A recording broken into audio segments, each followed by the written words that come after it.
Nessa questão da sustentabilidade, existem alguns viés, né? Então, a gente pensa sempre em alguns pilares. Ser economicamente viável, ser socialmente justo, ser ambientalmente correto, culturalmente aceito e considere as gerações futuras. O que é exatamente design? Qual é a proposta do design? A proposta é trazer soluções.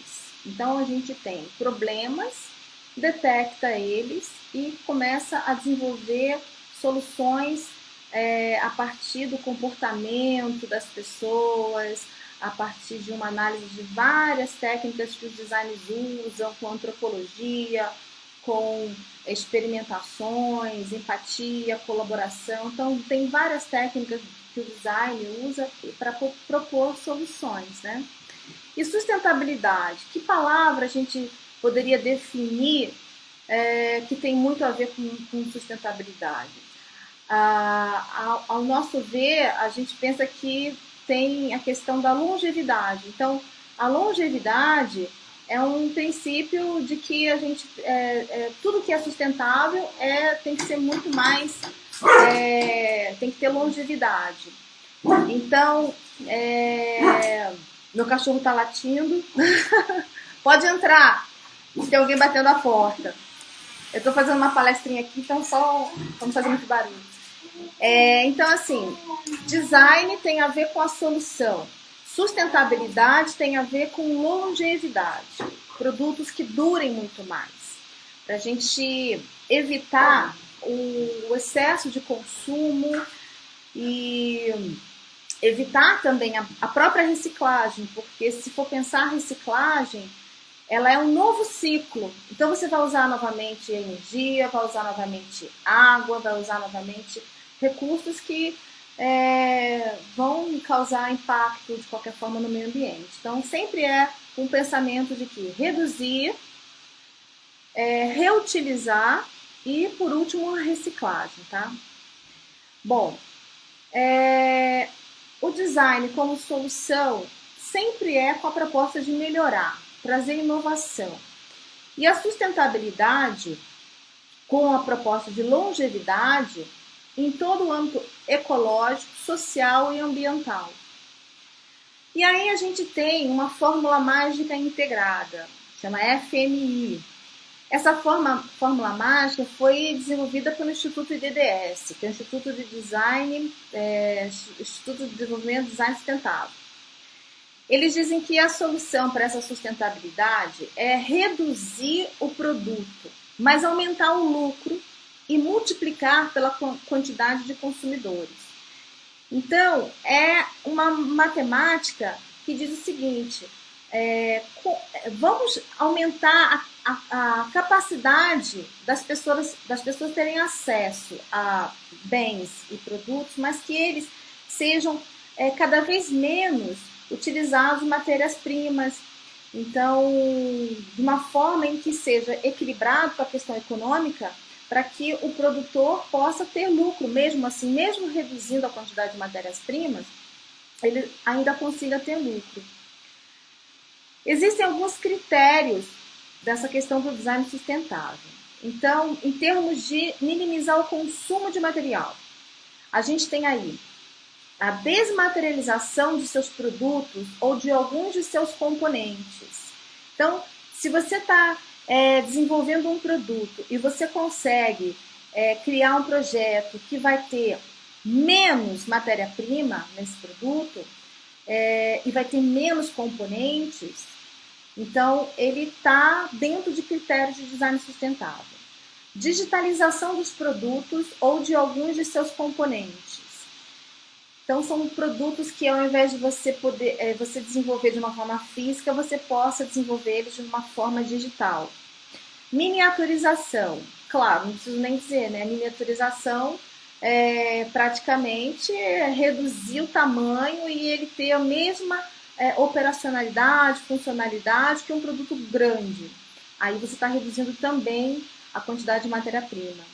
Em termos de evitar a embalagem, evitar o máximo que puder de embalagens, aplicar material só em absoluta necessidade, desenvolver a embalagem de forma a ser o próprio produto ou parte dele.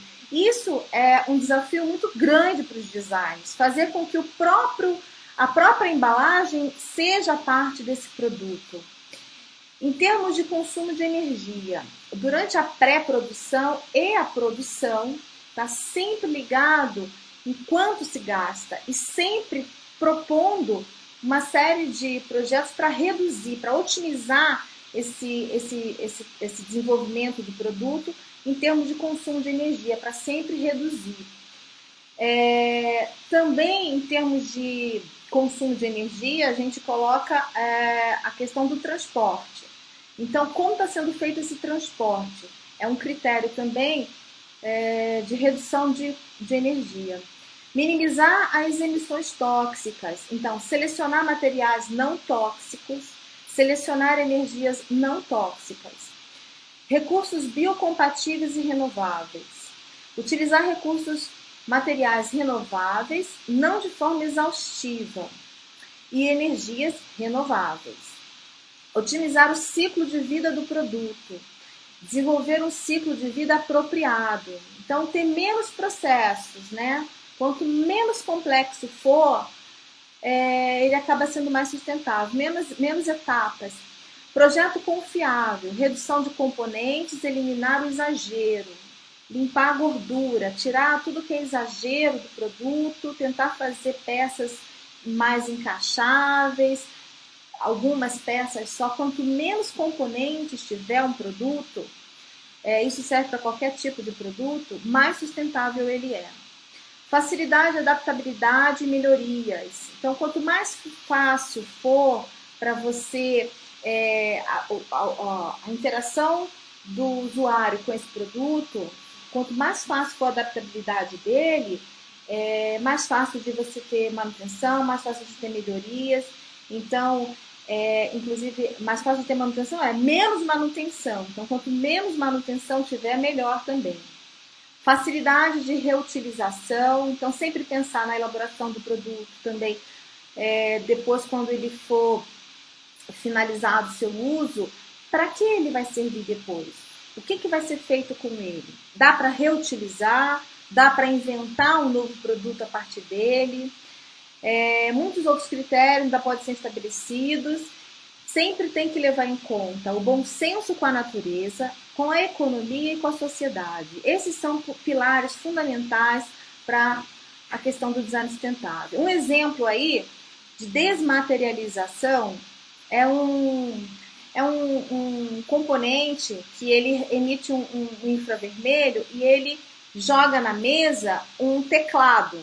Então, o teclado, ao invés de ser agora um produto com uma série de elementos de plástico, metal e tudo mais, ele passa a ser apenas uma luz que tem o mesmo efeito quando você digita, da função, exerce a mesma função quando está um teclado físico.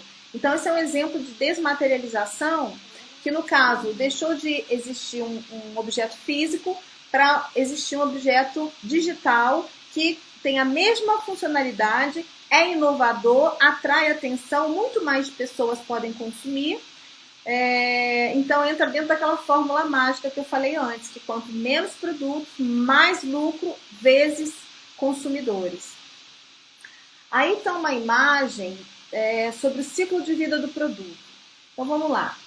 As coisas que estão fora dessa roda estão naturalmente fora desse ciclo. Ali a gente inicia com o processamento da matéria-prima. Então, o design sustentável, ele tem que se preocupar em cada etapa desse ciclo. No caso do processamento da matéria-prima, a gente tem preocupações como a extração adequada da matéria-prima. Então, por exemplo, bambu. Quando alguém vai fazer alguma coisa com bambu, tem que pensar como que é a extração adequada dele. Como que você corta o bambu? Porque tem pessoas que cortam e não sabem que determinados... se você não cortar no gomo certinho, ele vai acumular água, vai apodrecer, vai perder aquela matriz ali de produção de novos bambus. Então, todas as extrações de matérias-primas têm que ser pensadas de uma forma ecoeficiente. Depois os convertedores, que vão transformar as embalagens, né, para fazer um manuseio e alocar esses produtos, né, em seus estoques.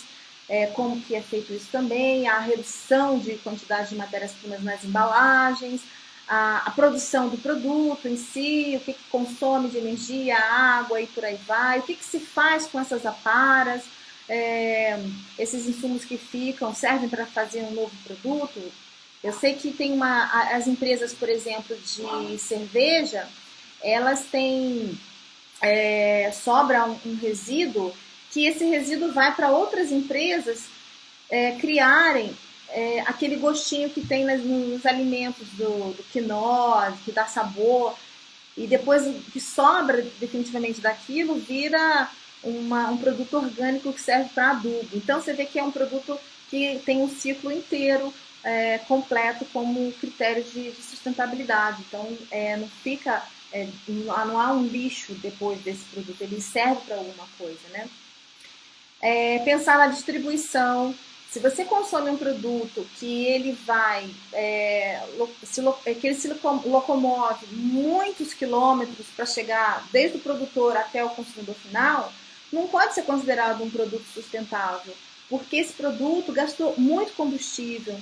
Então, eu sei que é muito difícil também para a gente conseguir detectar de onde vêm os produtos, porque na embalagem não diz, né? Não traz o roteiro de onde saíram, onde foram produzidos. Então, assim, eu compro de repente um produto super sustentável na embalagem, está dizendo que ele é orgânico, que ele passou por critério de sustentabilidade, tem selos disso, selo daquilo. Aí quando você vai ver, o produto vem de outro país, ou vem de uma distância lá do Amazonas. Então, assim, é complicado. Não é que não seja sustentável. Ele tem seus padrões de sustentabilidade, seus critérios, a forma como foi produzido e tudo mais, porém, ele perde num quesito que é essa coisa do transporte. Então, por isso que é fundamental, cada vez mais, a gente procurar produtos locais, consumidores, produtores locais.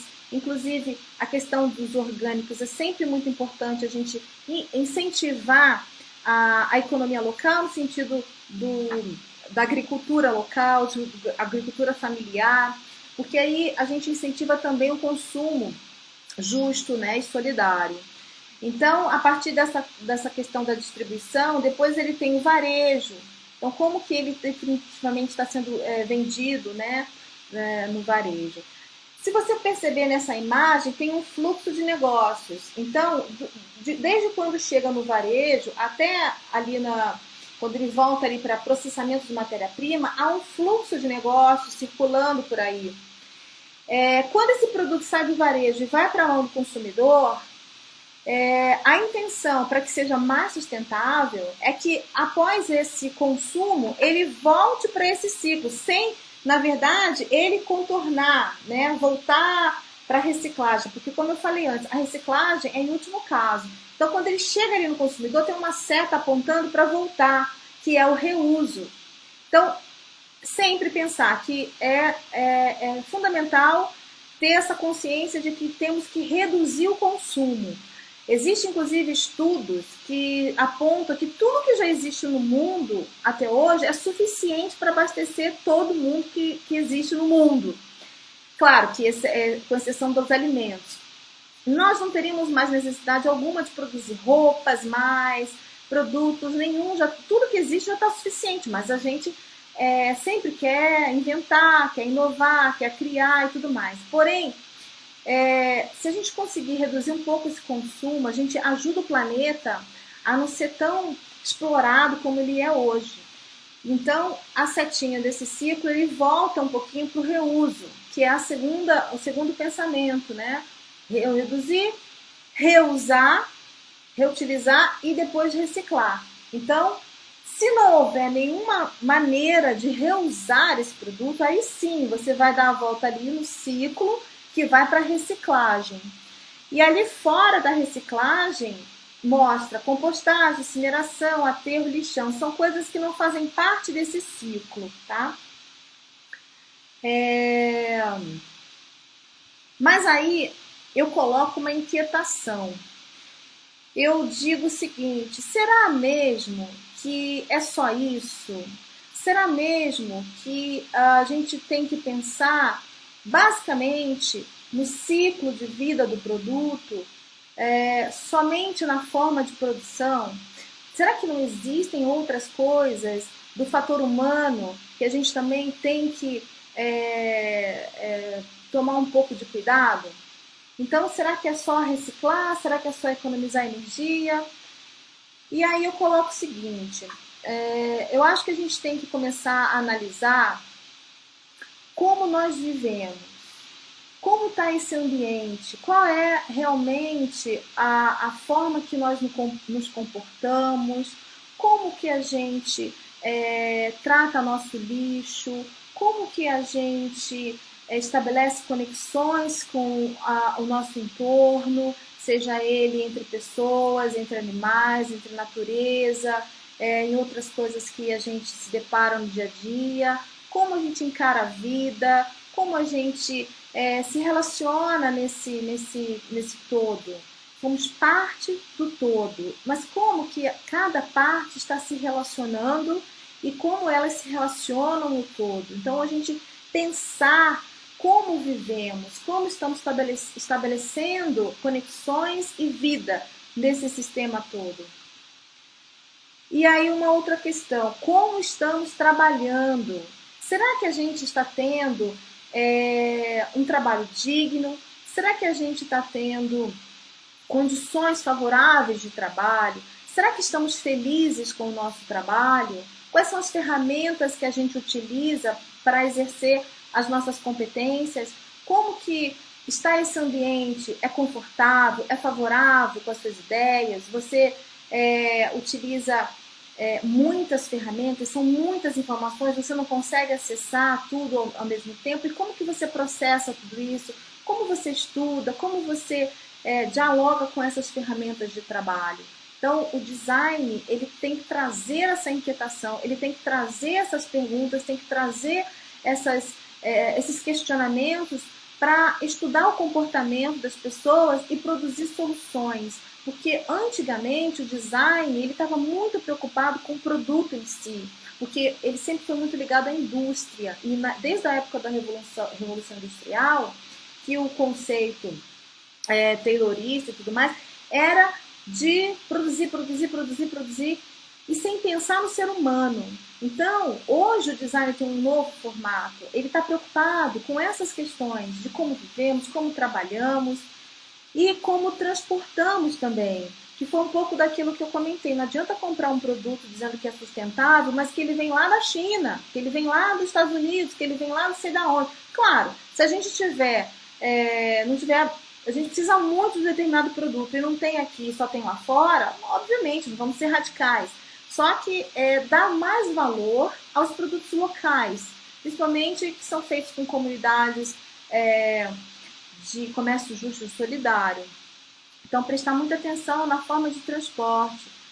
Os combustíveis fósseis são um problema enorme para o planeta também, né? E aí, eu começo a fazer um paralelo sobre as questões do PIB. Porque, assim, o PIB, ele é o Produto Interno Bruto. Mas será mesmo que ele é o melhor índice para designar se existe desenvolvimento de uma nação? Há questionamentos sobre o PIB, porque ele não só falha com as questões ambientais, porque ele não contabiliza as questões ambientais e também não contabiliza questões sociais. Então, veja bem, se você for analisar o bem-estar da sociedade, ele não está muito preocupado com essa questão, porque quando acontecem desastres naturais, por exemplo, como por exemplo, furacão Katrina, que houve há muitos anos atrás, precisa ser reconstruída, não precisa? A cidade que foi destruída precisa ser reconstruída. Para ser reconstruída, você vai ter que comprar uma série de coisas, gastar dinheiro, o governo vai ter que investir, as pessoas vão ter que investir. E isso faz com que o PIB suba. Então, Divórcios, por exemplo. As pessoas se divorciando, o PIB sobe também. Então, ele não contabiliza o custo do fator humano, do fator social, do fator ambiental. Então, realmente, há desenvolvimento sem você incluir tragédias no análise do PIB. Então, é um questionamento que fica. Em contrapartida, a gente traz a questão do FIB. Então, o FIB é a felicidade interna bruta. E os indicadores do FIB, eles são de uma outra esfera. Eles analisam padrões de vida, saúde, educação, resiliência ecológica, bem-estar psicológico, diversidade cultural, uso equilibrado do tempo, boa governança e vitalidade comunitária. Então, a renda, na questão do FIB, ela não é buscada pelo bem em si, para aumentar a qualidade de vida e para obter a felicidade. Ela é buscada por conta desses critérios que são analisados.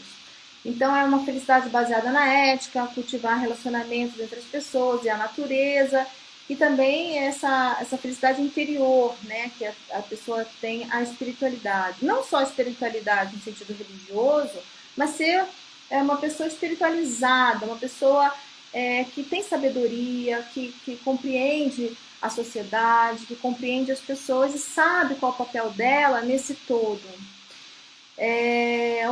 Tinha um rei, não sei, tenho certeza se ele ainda é rei do Butão, ele disse uma vez que o FIB é o alicerce de todas as políticas de desenvolvimento do governo lá do Butão, que foi onde iniciou esse processo do FIB, esse estudo do FIB.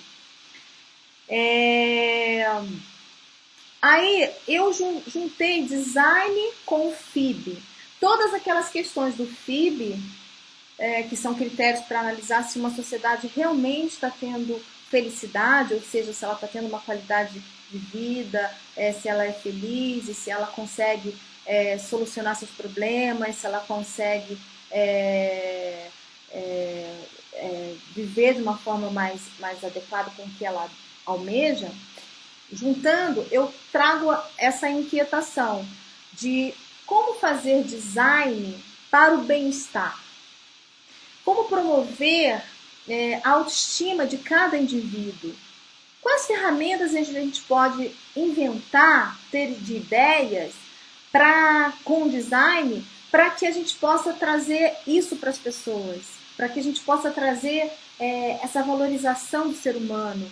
Que ferramentas, que ideias podemos ter para aumentar a autoestima das pessoas, porque a autoestima é uma questão também de saúde. E aí, outra questão basicamente sobre saúde. Como o design pode ajudar na questão da saúde efetivamente? Em termos de exercícios, sono, nutrição, tudo isso faz parte de um processo de transformação, de qualidade de vida, de felicidade, de estar bem. E quando o ser humano está bem, ele consegue muito mais exercer as outras funções dele com mais alegria e disposição. Então, como o design pode ajudar a melhorar isso? Como o design pode ajudar no bom uso do tempo? A valorização do tempo não produtivo. Exemplo de relações sociais. Hoje a gente está muito conectado. Claro, a internet, não acredito que seja um meio de afastar as pessoas, pelo contrário, é um meio de unir as pessoas. A gente está aqui junto hoje, estamos conversando sobre design sustentável e tem agora, nesse momento, eu acho que 5 pessoas assistindo, mas são 5 pessoas que, de repente, não estariam aqui comigo em casa, fisicamente aqui, mas estão na internet, no mundo digital. Então, isso é uma forma de unir também, mas ainda precisamos estar junto mesmo, fisicamente, com as pessoas. Então, como o design pode ajudar isso e como que o design pode te ajudar a usar melhor o tempo? Porque o descansar é necessário, recarregar as baterias é necessário. Na Itália tem um termo que diz assim, dolce far niente, é doce fazer nada. É importante, o fazer nada é um momento de relaxamento e de colocar o pensamento em ordem, de colocar as ideias no lugar para poder reabastecer novamente com novas ideias e com soluções para as ideias antigas e tudo mais. Então, como design, ele pode ajudar você no bom uso do tempo. Como design pode trabalhar para a vitalidade comunitária, a sensação de pertencimento, interações dos relacionamentos. Como que a gente pode criar ferramentas para isso acontecer? A sensação de pertencer. Então, quando a gente não se sente pertencido a determinados grupos, a determinadas situações, a gente se sente marginalizado aquilo dali. Então, como que a gente pode incluir as pessoas? E hoje a gente tem a nova economia do conhecimento, a economia criativa, ele trabalha muito forte nessa questão, porque o que antigamente se pensava em apartheids, em coisas que excluem as pessoas, a economia criativa trabalha justamente o contrário, ela inclui as pessoas, ela não deixa as pessoas à margem, ela vai inserindo as pessoas. E o design ele é uma ferramenta estratégica, inclusive, para esse trabalho de vitalidade comunitária. O design para a educação, práticas para o desenvolvimento de competências. Como o design pode ajudar na educação? Que ferramentas o design pode trabalhar para a gente poder estimular cada vez mais as competências das pessoas? Como o design pode trabalhar para valorizar a cultura, o respeito às tradições e oportunidades para conhecimentos artísticos? Porque a partir do momento que você respeita a cultura do outro, você respeita a tradição, claro, culturas que são boas, interessantes para o coletivo, né? Então, não digo, por exemplo, coisas que agridem seres humanos e agridem a natureza e os animais. Por exemplo, maus tratos dos animais, se existe alguma cultura de boi, de vaquejar, essas coisas, e aquilo é uma coisa que agride aos animais, e algumas pessoas costumam dizer, é cultural. Então, existe uma diferença, assim, do que é bom e o que é ruim, né? Então, em termos de cultura. Mas valorizar as culturas indígenas, valorizar as culturas quilombolas, valorizar a cultura LGBT, valorizar as culturas de várias etnias que existem por aí, formas de comportamento. Então, cultura é uma coisa que não se pode comparar. Você tem a sua, o outro tem a dele, não se compara. Porque quando você se compara uma cultura com a outra, é onde nasce o preconceito, onde nasce a intolerância. Então, o design, ele trabalha para valorização cultural. E como que nós podemos criar ferramentas para cada vez mais incentivar isso, cada vez mais ter respeito às tradições e aproveitar para aprender com isso. Aprender ensinamentos, sabedoria e também formas artísticas de trabalhar para quem é ligado à arte, né? Como o design pode trabalhar para o meio ambiente, essa integração harmônica do homem com o seu ambiente. Como que é feita essa integração do homem com a natureza? Em janeiro, Capra deu uma matéria, não sei se todos conhecem Capra, um grande cientista, ambientalista, e ele deu uma matéria na Folha de São Paulo e disse que o design é a grande ferramenta para unir o homem com a natureza. Então, fica aí uma proposta de trabalho interessante para unir design com o meio ambiente. Como que a gente pode efetivamente fazer esse trabalho? Esse trabalho de design sustentável que eu faço há 16 anos, produzindo um evento de design sustentável, que é o Design na Brasa, ele me deu um título de chanceler ambiental pelo Instituto IBDM, por essa realização de conscientização entre os designers, estudantes, profissionais e outras áreas afins. Inclusive, a ONU, há 2, 3 anos atrás, reconheceu o evento como um dos eventos que tem condições de mudar o mundo. Ele entrou naquele programa My World da ONU e teve transmissão ao vivo de Nova York pelo Skype no evento do Design na Brasa.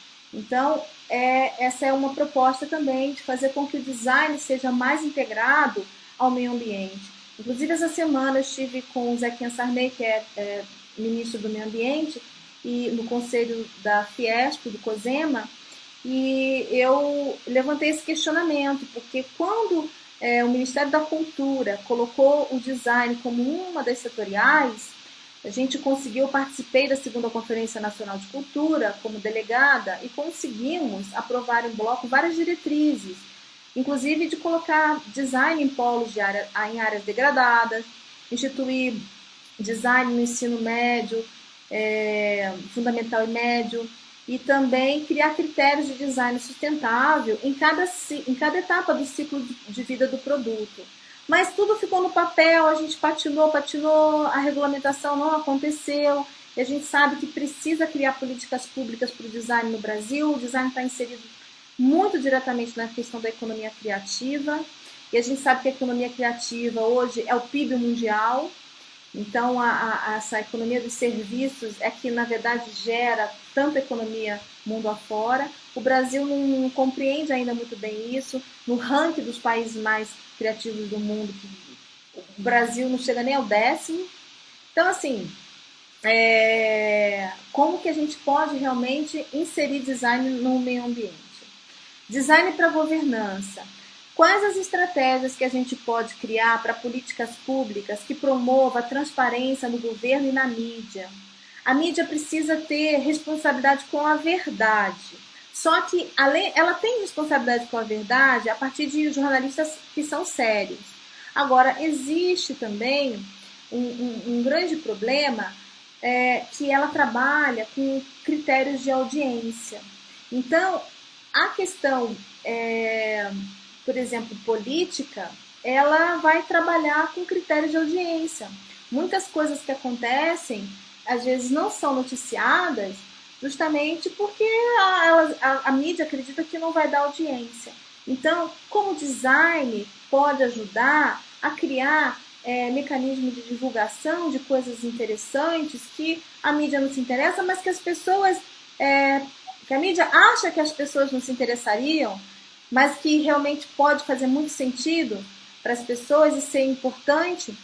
E como que o design pode desenvolver políticas públicas para transformar, para ter mais governança e transparência? Como o design pode atuar em padrões de vida, na questão de moradia e planejamento familiar? O que podemos desenvolver de ferramentas para melhorar esse planejamento? Para que as pessoas possam aprender a planejar a longo prazo, porque principalmente o brasileiro, ele é muito imediatista, ele quer ver as coisas acontecendo logo, e ele não consegue fazer um plano para daqui 10 anos, daqui 20 anos, ele quer tudo para agora.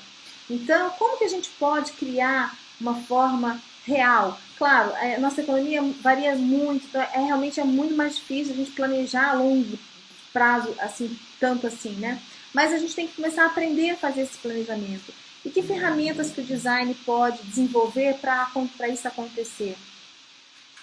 A gente criou aqui em São Paulo o Dia do Design Sustentável. São Paulo é a única capital do Brasil que tem o Dia do Design Sustentável, talvez do mundo. Esse projeto foi um projeto de lei que a gente, através do Design na Brasa, com todo o nosso grupo de amigos do Design na Brasa, de colaboradores, chegamos à conclusão que seria necessário criar o Dia do Design Sustentável para chamar atenção sobre essa responsabilidade, tanto dos designers, estudantes como profissionais, como das pessoas que consomem design também. Então, a gente escolheu o mesmo dia de combate da camada de ozônio. Foi no dia 16 de setembro, no mês passado. Esse projeto foi um projeto de lei que o Pena entrou a partir de toda essa análise que nós, designers, desenvolvemos, e quando ele era vereador aqui em São Paulo. E quem sancionou foi o Kassab quando ele era prefeito. Aí a gente também tem a questão do consumo consciente. Por que se preocupar com o consumo consciente? Porque além da gente ter consciência do que a gente está consumindo em termos que eu falei, da logística disso, do transporte, dessa coisa toda, se ele é realmente um produto que não agride o meio ambiente, ainda assim tem a questão de economia solidária por trás do consumo consciente. Então, quando você ajuda comunidades que estão familiares, que estão tendo uma renda, você até paga um pouco mais porque você sabe que aquilo ali tem uma função social naquele produto. Tem uma frase dos índios que diz o seguinte: não herdamos a terra dos nossos pais, pedimos-la emprestada aos nossos filhos. E eu sempre digo, porque as pessoas falam assim, que planeta vamos deixar para as futuras gerações? Eu inverto um pouco essa história, que planeta vamos deixar para as futuras gerações, e digo o seguinte: que pessoas vamos deixar para esse planeta? Acho que esse é um questionamento que a gente deve ter maior, porque as pessoas que vão vir, os nossos filhos, os nossos netos, como estamos educando essas pessoas para o planeta que a gente tem. Então, essa é meu questionamento. Eu queria deixar para vocês essa dica. Esse é o Design na Brasa. Vocês entrarem lá, designnabrasa.com.br. Vocês podem fazer inscrição. O evento vai acontecer dia 5 de novembro na PUC, aqui da Consolação. É um evento que eu comentei no início, que eu faço já há 16 anos em São Paulo. É um evento gratuito, é um evento social. Então, ali você não vai ver peças de design, móveis, nada disso. Você vai ver debates, questionamentos, cases sobre design sustentável. A gente vai ter uma mesa com um designer que trabalha muito a questão da sustentabilidade e um advogado ambientalista, para a gente tentar pensar em políticas públicas para o design. Você vai ver, vai poder ter oportunidade de conhecer, se você não é designer, vai poder ter oportunidade de conhecer um pouco mais do que é isso, entender que design não é arte, que design não é artesanato, que design não é ciência, que design não é criatividade, que na verdade o design é tudo isso. E o design, ele tem uma lógica de unir o analítico com a arte, e dessa união você consegue desenvolver produtos que tanto são criativos, como também vão fazer muito sentido, porque analisam o comportamento das pessoas, das necessidades das pessoas, mas que por ter essa parte analítica, você consegue evitar uma série de riscos do produto dar certo ou não. Então, fica o convite para vocês entrarem no site, compartilhar, por favor, porque vai ser dia 5 de novembro, está super em cima. A gente, como é um evento social, às vezes, e é gratuito, às vezes a gente tem patrocínio, às vezes a gente não tem patrocínio, às vezes a gente tem só apoio. Esse ano a gente teve um apoio da PUC em termos de estrutura. Então a gente tem um auditório à disposição, tem todos os palestrantes que vão estar presentes, que são pessoas fantásticas e que também fazem por amor à causa, mas a gente não teve patrocínio esse ano, então não temos grana nem para fazer banner suficiente, flyer, essas coisas, né? E também, de certa forma, é até bacana a gente estar fazendo só online mesmo, a divulgação, porque é até mais sustentável, não vai gastar papel. Mas o evento é presencial, então é dia 5 de novembro, na PUC da Consolação, começa às 9 horas da manhã, tem várias palestras, depois já tem um Ecotalk, que é uma mesa ecológica que a gente vai discutir as questões do lixo, que o tema desse ano é o lixo. Então é uma inquietação, uma busca de discussão sobre o lixo, no sentido de pensar o seguinte: lixo é lixo ou é riqueza? Então, será que a gente pode dar um novo significado para esse lixo? Será que a gente pode trabalhar as questões dos 3 R's da sustentabilidade, reduzir, reutilizar e reciclar? O que é lixo para você? E quando a gente tem o conceito de jogar fora, a gente está jogando fora onde? A gente está no mesmo planeta, todos nós estamos no mesmo planeta, a gente está jogando no mesmo planeta. Então, o Design na Brasa esse ano tem o tema de lixo. A gente vai discutir isso, mostrar alguns cases e deixar uma proposta para que o evento possa criar novas perspectivas no sentido de criar políticas públicas para o design. Nesse quesito desse ano, o tema sendo lixo, o que a gente pode transformar, o que a gente pode criar de políticas públicas em cima do design sustentável, aliado à questão do lixo, da reciclagem, do resíduo sólido, tudo isso que a gente sabe que existe. E com o tempo a gente poder criar uma série de outros argumentos muito mais fortes para batalhar mais uma vez pela regulamentação da profissão de design. Porque, efetivamente, as políticas públicas para o design só vão acontecer quando a gente conseguir regulamentar a profissão. Porque hoje, como a regulamentação não é uma realidade, fomos vetados pela Dilma, a gente não pode colocar o design no setor público, a gente não pode, o setor público não pode contratar design, o setor público não pode comprar design. Então, a gente vai continuar vendo aí um monte de departamentos públicos como escolas, postos de saúde, isso e aquilo, sem um mínimo de critério de design. E o design não é só na questão de estética, ele estuda os processos, ele analisa, ele é muito funcional. Então, a gente tem como ajudar muito o setor público se a gente colocar design, tá bom? Então, é isso que eu queria dizer para vocês. Meu e-mail, se vocês quiserem mandar e-mail, ou designnabrasa@gmail.com, tá bom? E aí eu queria um feedback de vocês para saber o que vocês acharam dessa palestra. Se vocês puderem compartilhar, eu agradeço muito. E chamar as pessoas para acessarem o site designnabrasa.com.br e se inscreverem, que é gratuito. Ok? Então fica aí essa dica. Um beijão para vocês. Tchau.